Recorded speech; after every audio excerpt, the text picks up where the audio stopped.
नमस्कार, astro science में आप सभी का बहुत बहुत स्वागत है। मैं हूं आपके साथ अंजलि और मेरे साथ हैं एस्ट्रो साइंटिस्ट गुरुदेव जीडी वशिष्ठ जी। सर, आपका बहुत बहुत स्वागत है। माता रानी खुशियां दे, सुख दे। अगर आपके घर में पारिवारिक शांति नहीं है, घर में लोगों के आपस में रिश्ते अच्छे नहीं हैं, पारिवारिक सदस्यों में हमेशा मतभेद होता है, लोग एक दूसरे से उखड़े उखड़े रहते हो, हर बात में विवाद होता हो और आप अपने घर में सुख शांति चाहते हैं, तो बने रहें हमारे साथ, क्योंकि आपके घरेलू कलेश का कारण और निवारण लेकर हमारे साथ हैं आपके अपने एस्ट्रो साइंटिस्ट गुरुदेव जीडी वशिष्ठ जी। गुरुदेव से जानेंगे घरेलू अशांति क्यों होती है और किस खास उपाय से घर में सुख शांति का वास होगा। आज का एपिसोड बहुत ही खास है क्योंकि आपके पारिवारिक कलेश को गुरुदेव जड़ से उखाड़ देंगे। तो गुरुदेव, आज के अपने शो की शुरुआत करते हैं। सबसे पहले, क्योंकि हमने पारिवारिक कलेश की बात की, अगर पति पत्नी के बीच की बात करें तो अक्सर कई घरों में ये देखने को मिलता है कि पति पत्नी के बीच में कलह होती है। हम कई बार ऐसा सुनते भी हैं। कुछ पति पत्नी ऐसे भी होते हैं कि झगड़ा और कलह इतनी ज़्यादा बढ़ जाती है कि नौबत हाथापाई मारपीट तक आ जाती है। तो क्या पति पत्नी के बीच झगड़ा होने के पीछे किसी तरीके का गृह दोष भी होता है? क्या होता है ये गृह दोष और इसका निवारण क्या है? जन्म कुंडली का 7वां और 12वां घर, ये डायरेक्ट पति पत्नी के साथ संबंधित होता है। 12वां घर मियाँ बीवी के मिलन का होता है और 7वां मन से बंधन बांधने का होता है, जिसे हम शादी बोलते हैं जी। ठीक है।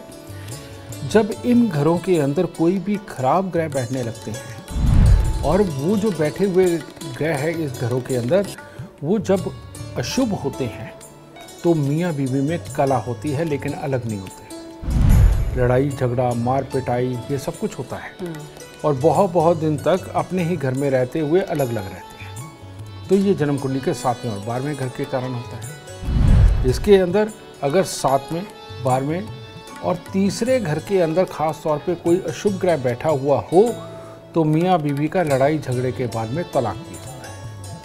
ये चीज़ इसीलिए हमारे संस्कारों के अंदर जो हमें हमारे दादी नानी परनानी के पास से जो एक संस्कार मिले कि गृहिणियों को सुबह सुबह नहा धो करके मंदिर ज़रूर जाना चाहिए। अब वो मंदिर जाएंगी तो खाली हाथ तो जाएंगी नहीं, और कुछ ना कुछ फूल फल मिठाई, ना घर पे ही बनाई हुई कोई मिठाई, ये लेकर के जब वो मंदिर जाती हैं तो 12वें घर की अशुभता को ये खत्म करने में सबसे उपयोगी एनर्जी बनती है। ठीक है। सारा खेल एनर्जीज का है जी, ऑरा का है। तो हमें वो बदलना होता है अगर हमारा खराब हो। तो वो मंदिर जाने से 7वां घर और 12वां घर ये शुद्ध होता है। तो मीठा जो होता है किसी भी प्रकार का, चाहे वो मिश्री हो, पतासे हो, बर्फी हो, लड्डू हो, कुछ भी हो, उसके अंदर मंगल होता है और शादीशुदा ज़िंदगी के लिए मंगल को खास तौर पे देखा जाता है।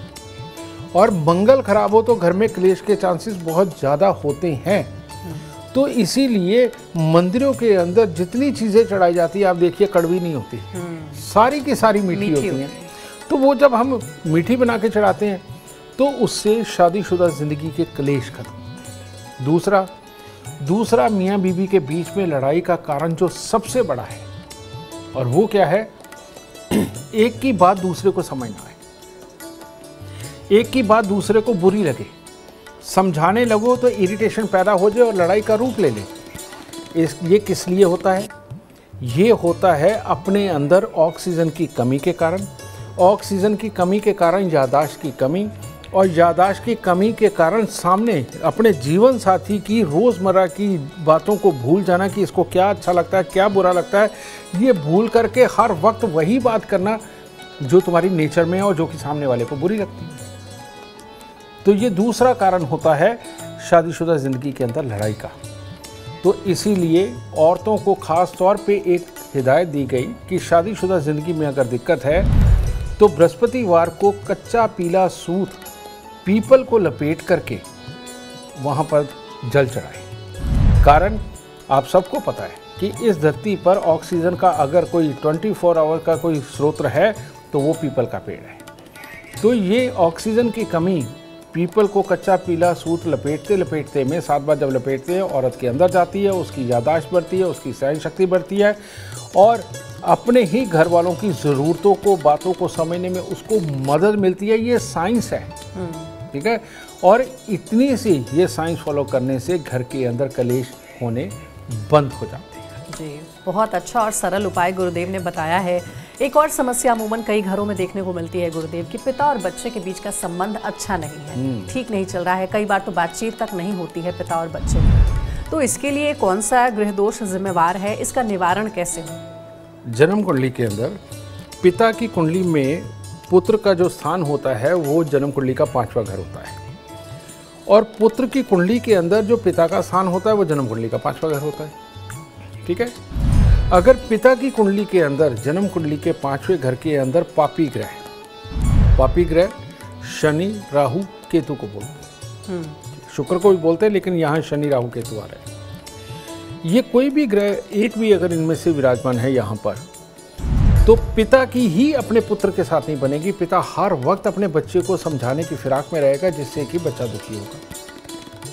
और अगर बेटे की जन्म कुंडली के 5वें घर के अंदर शनि, राहु, केतु में से कोई 1 या 2 हों, तो बेटा ही ऐसा उदंडी होगा कि उसको अपने पिता का समझाया हुआ अच्छा ही नहीं लगेगा, और वो हमेशा अपने पिता के विचारों के खिलाफ ही जाएगा, और जो पिता समझाएंगे वो खास तौर पे नहीं करेगा। तो ये जो एक योग बनता है, आप देखिए कि जो भी बच्चे शराब पीते हैं, पब में जाते हैं, माँ बाप की नहीं सुनते, अपने दोस्तों के साथ मस्त रहते हैं, उनकी 2 ड्रेस बड़ी खास होती हैं।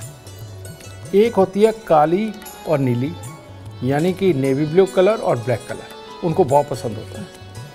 और दूसरी ड्रेस होती है मल्टी कलर, यानी कि टी शर्ट या पैंट भी ऐसी कि जिसके अंदर कई कलर हो। ये जो कई कलर वाले हैं, जिनको ये कपड़े पसंद आते हैं, बेटा उनका केतु खराब 5वें घर के अंदर होता है। और जिसको ब्लैक कलर ज़्यादा पसंद है उसका शनि होता है, और जिसको ब्लू कलर ज़्यादा पसंद होता है उसका राहु 5वें घर में होता है। कितना आसान है जांचना।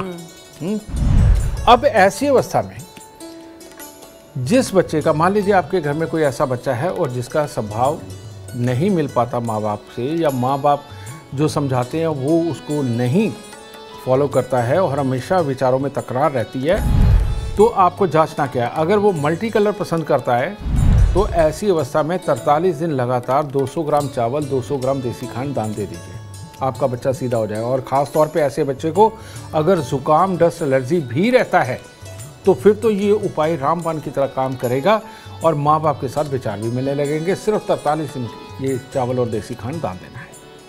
अगर बच्चे को ब्लू कलर ज़्यादा पसंद है तो ऐसी अवस्था में क्या करना है, आपने अपने घर का जो मेन गेट है वो टूटा फूटा, जंग लगा हुआ ना हो, वहाँ पर पेंट वगैरह मुकम्मल सारा अच्छा होना चाहिए।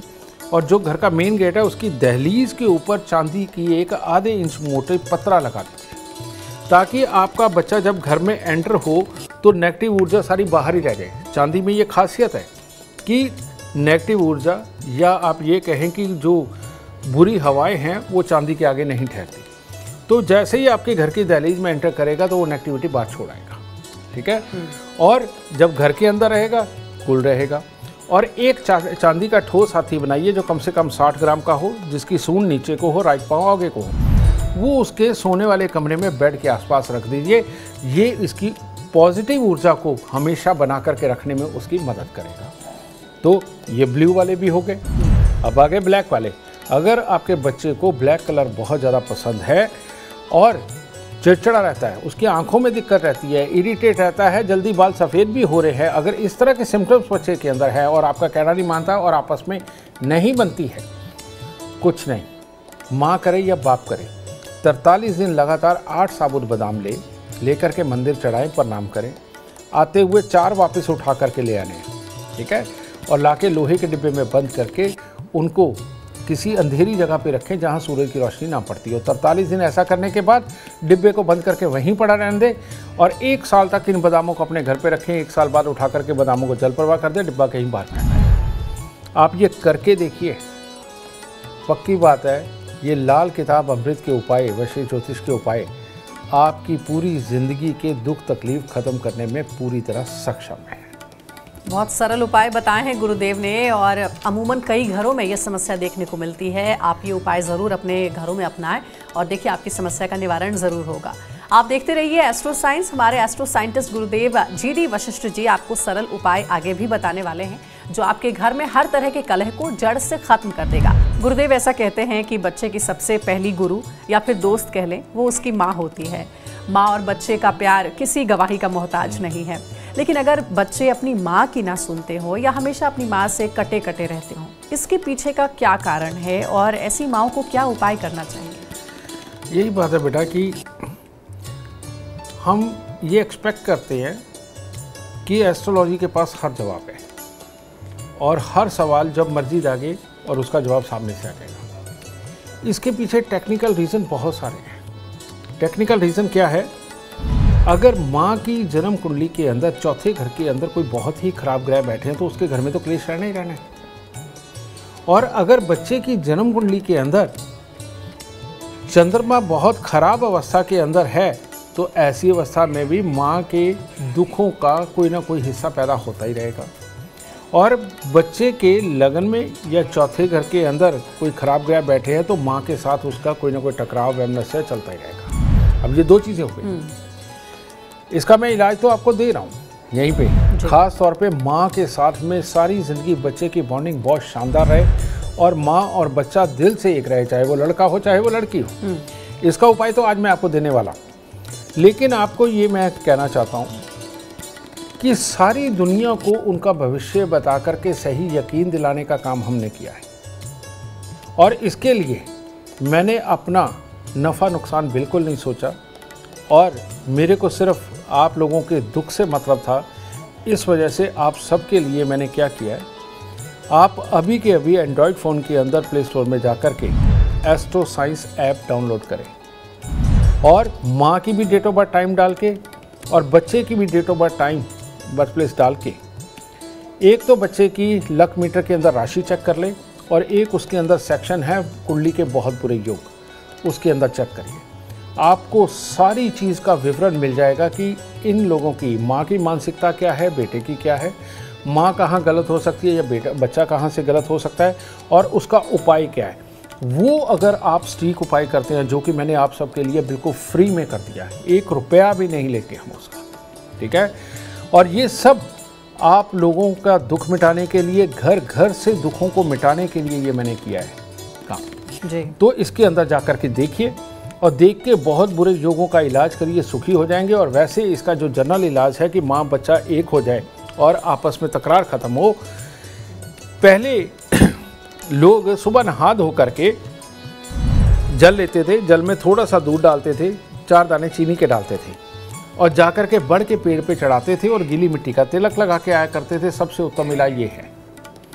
इसके अलावा अगर बड़ का पेड़ आपके घर पे नहीं, जैसे कि पहाड़ों पे नहीं मिलता, तो ऐसी अवस्था में आपने क्या करना है कि दूध में हलवा बनाना है, यानी कि सूजी भूननी है, घी के अंदर चीनी वैसे ही डालनी है। जब पानी डालने का वक्त आता है तब आपने उसके अंदर दूध डालना है और उसको पका लो। और हर मंगलवार को ये दूध के अंदर बना हुआ हलवा मंदिर चढ़ा करके गरीबों में बांटो।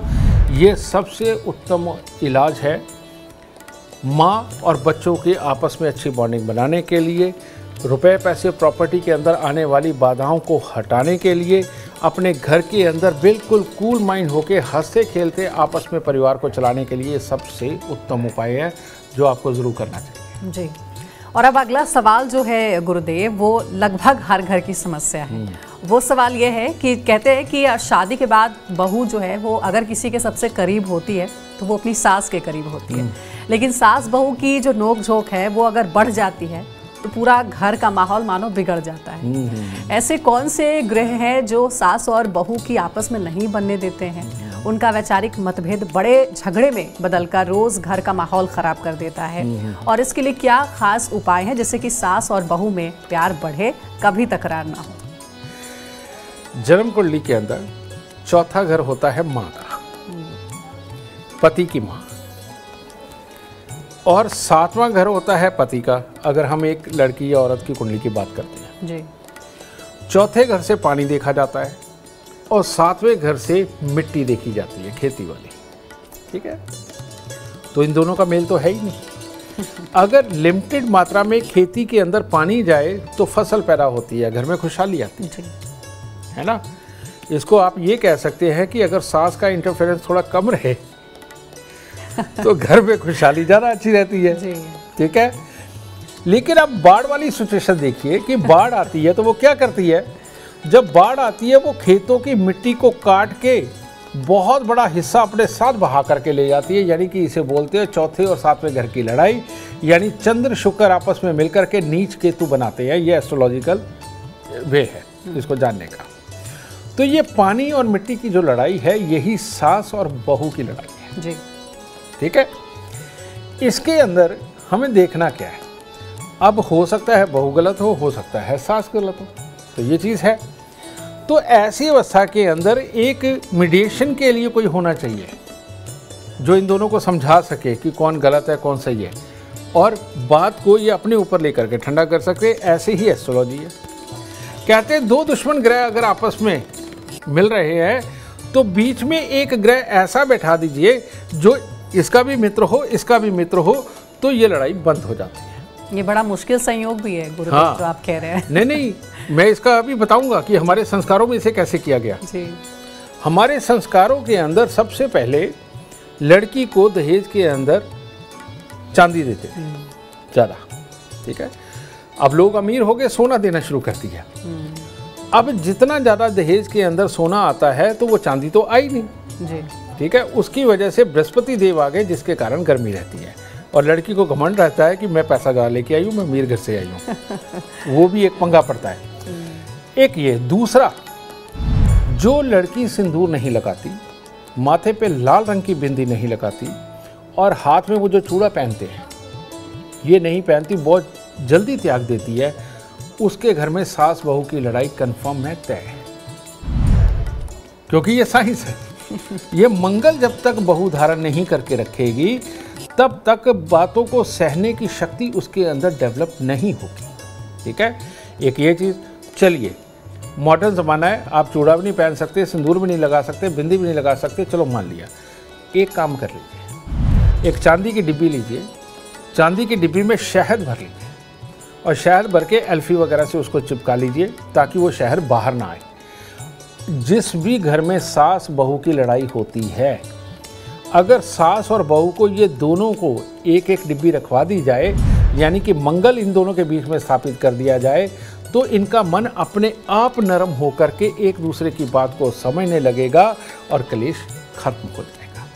सब साइंस है, लेकिन ये आम लोगों को पता नहीं कि ये साइंस है, वो इसको अलौकिक चीज़ें समझते हैं। अलौकिक नहीं है, ये साइंस है। और जो मैं साइंस आपको बता रहा हूँ ये भी एक तरह की आपकी किस्मत की ये मेडिसिन है।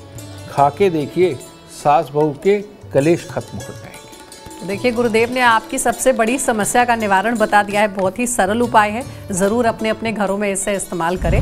दादा दादी या फिर नाना नानी अपने पोते पोतियों से बहुत करीब होते हैं। वो कहते हैं ना कि धन से ज़्यादा ब्याज प्यारा होता है, वैसे ही बच्चों के बच्चों से दादा दादी को बेहद लगाव होता है। लेकिन बच्चे अगर अपने दादा दादी की इज्जत नहीं करते या उनके साथ रहना पसंद नहीं करते, तो इसके पीछे कारण और निवारण क्या है, गुरुदेव से हम जानेंगे। दादा दादी यानी बीच में दो पीढ़ी तक का फर्क है, माता पिता और उसके बाद दादा दादी। ये किन बच्चों की अपने दादा दादी के साथ नहीं बनती, मैं वो बताने जा रहा हूँ। ये साइंस है। ये भी जिन बच्चों की इम्यूनिटी कमज़ोर होती है, बहुत जल्दी उनको ज़ुकाम, डस्ट एलर्जी, खांसी ये लग जाती है ना, इन लोगों का बृहस्पति खराब होता है। या जिनके घरों के अंदर सांस, टीबी या पैरालाइज का बीज है, कहने का मतलब खानदान के अंदर किसी को रहा है, इन लोगों के भी दादा दादी के साथ बनने में दिक्कत आती है। इसके पीछे का रीज़न होता है बृहस्पति और राहु, ठीक है। राहु है धुआं, बृहस्पति है प्योर ऑक्सीजन। जब हमारे शरीर के अंदर पूरी तरह से ऑक्सीजन ना जाने की एक प्रक्रिया बन जाती है, जो कि इंटरनल कमी की वजह से होता है, उसकी वजह से हमारी इम्यूनिटी डाउन होती है, ठीक है। और बच्चे की याददाश्त कमज़ोर होती है, और बच्चा जो कोई उनको लंबा समझाना, लेक्चर्स देने वाली पोजीशन में आए, बच्चे के अंदर ईगो आ जाती है कि मैं इसकी बात क्यों सुनूं। समझे? ये इन बच्चों के अंदर ये प्रॉब्लम आती है और इन लोगों को अपना दादा दादी का कास्ट सबसे बुरा होता है। ऐसे बच्चे जो प्रत्यक्ष माहौल सामने होता है सिर्फ उसी में जीना चाहते हैं, और यही वो लोग हैं जो पुराने संस्कारों को दकियानूसी, ढकोसला ये सब कुछ बोलते हैं, क्योंकि उनको आज की ज़िंदगी नज़र आ रही है, पीछे क्यों कैसे करके ये सारे संस्कार बनाए गए उनको इससे मतलब नहीं होता। तो इसीलिए ये बच्चे पूजा पाठ को भी कम मानते हैं या दिखावे के लिए कर लेंगे, लेकिन अंदर दिल से ये दादा दादी की बात नहीं मानेंगे। तो ये एक दिक्कत होती है। इसके बाद अब ये तो कमी है, सही मायने में बच्चे में कमी है, और उसका जुकाम, डस्ट एलर्जी बार बार होना ये आपको बता ही रहा है कि इसकी इंटरनल मशीनरी में दिक्कत है। तो इसका इलाज क्या है? इस चीज़ को अगर आप ठीक करना चाहते हैं तो कच्ची हल्दी मिलती है। कच्ची हल्दी 20 ग्राम लेकर के उसको आप पीसिए, पीस करके उसका आप रस निकाल लें कपड़े के साथ में कटोरी के अंदर, और जितना रस निकले उसके अंदर थोड़ा सा शहद मिक्स करके सोमवार और बृहस्पतिवार को अगर वो कच्ची हल्दी का रस बच्चे को पिलाया जाता है शहद के साथ मिक्स करके, तो उसके अंदर की ये जो मशीनरी बृहस्पति यानी कि ऑक्सीजन लेकर के अपने शरीर को बिल्कुल स्वस्थ बनाना और यादाश्त को तंदुरुस्त करना और धैर्य देना, ये जो कमी आ रही है ये कच्ची हल्दी उसको ख़त्म करेगी। और हर रोज़ केसर का तिलक बच्चे के नाभि ज़ुबान माथे पर लगाना इन समस्याओं को दूर करके दादा दादी के साथ बच्चों का सौहार्द बढ़ा करके दादा दादी से पिछली लाइफ का एक्सपीरियंस लेकर के ये बच्चे शायद दूसरे बच्चों से बहुत ज़्यादा अच्छे वाली ग्रोथ के ऊपर चले जाएंगे, इतने से उपाय के साथ। यानी कि समस्या का निवारण तो गुरुदेव बता ही रहे हैं, इम्यूनिटी को कैसे आप स्ट्रांग कर सकते हैं, अगर किसी की इम्यूनिटी वीक है तो उसका उपाय भी उन्होंने बता दिया। गुरुदेव, घर में रहने वाले करीबी रिश्तों की तो हमने बात की, कई समस्याओं का निवारण भी आपने बताया, लेकिन गुरुदेव अब ये बताएं कि कुछ ऐसे रिश्तेदार भी होते हैं जिनसे हमारी बिल्कुल भी नहीं बनती, या अगर वो घर आ जाएं तो हमारा मन खराब हो जाता है, हम मन से उनका स्वागत भी नहीं कर पाते हैं। अगर ऐसा हो तो इसके पीछे कौन सा ग्रह दोष जिम्मेवार है, और रिश्तेदारों से प्यार और सम्मान मिले इसके लिए क्या उपाय करना चाहिए?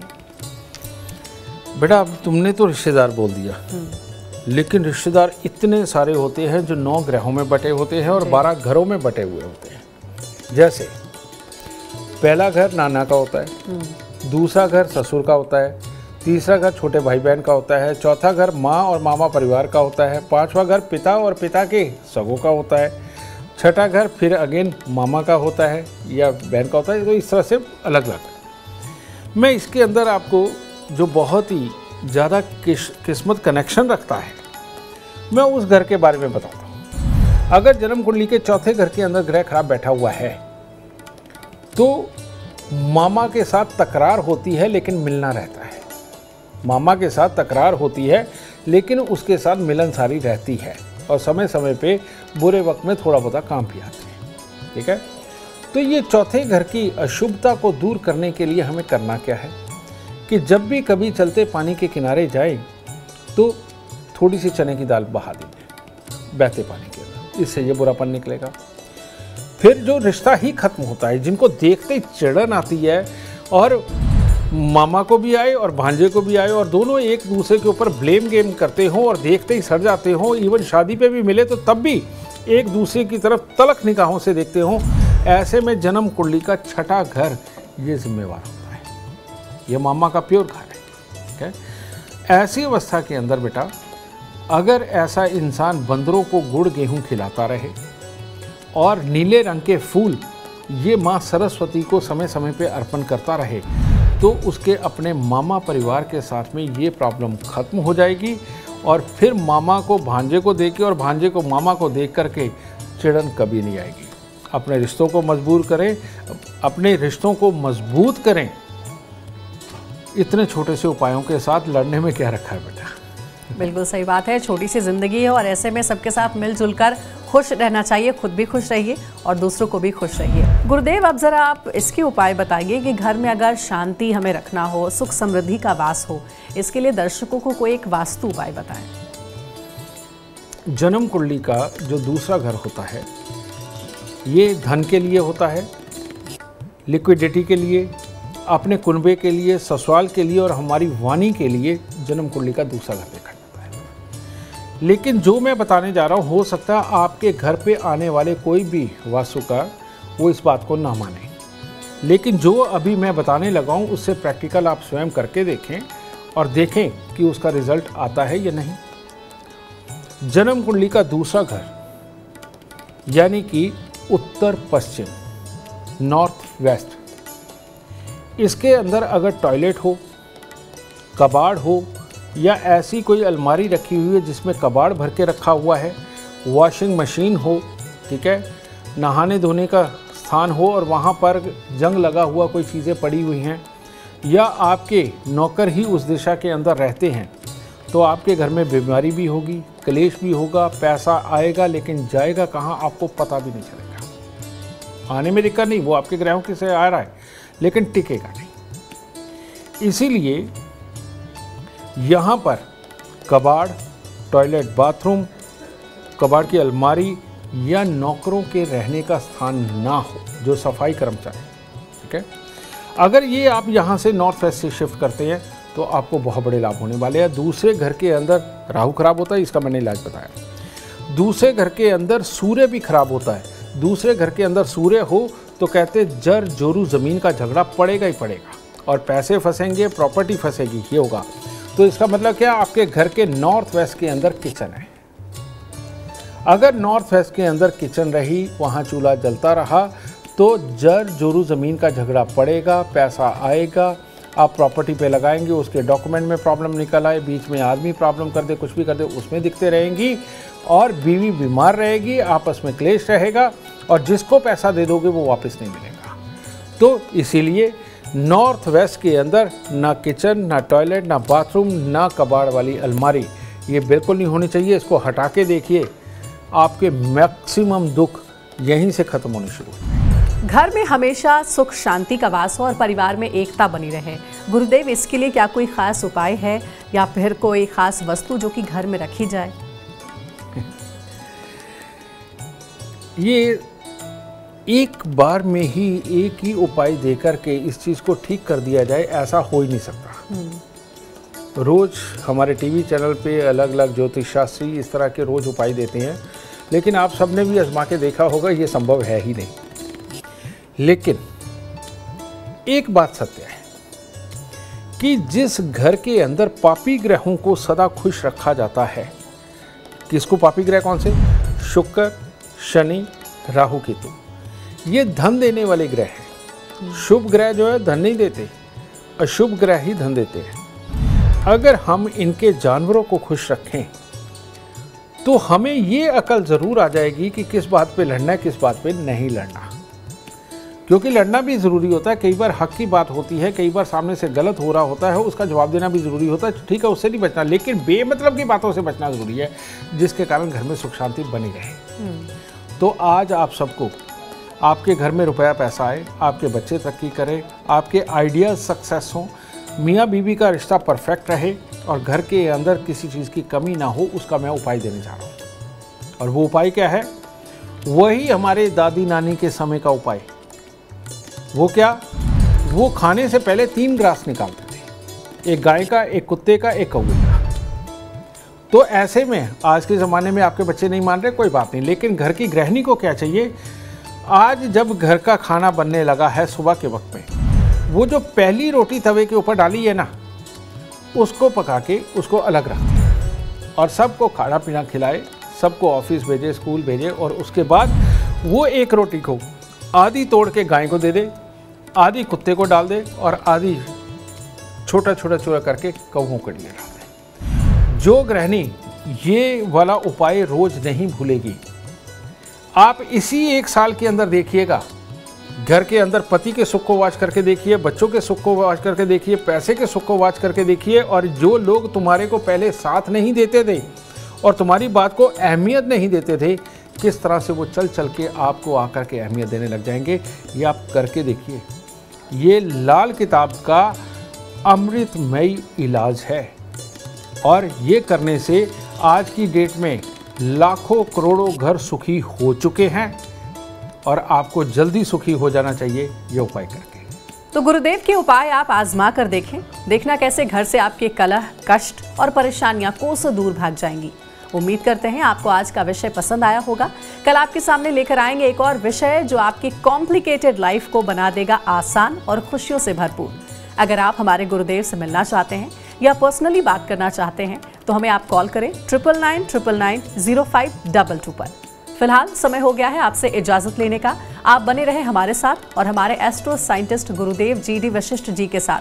देखना ना भूले एस्ट्रो साइंस रोजाना सुबह 8 बजे। नमस्कार।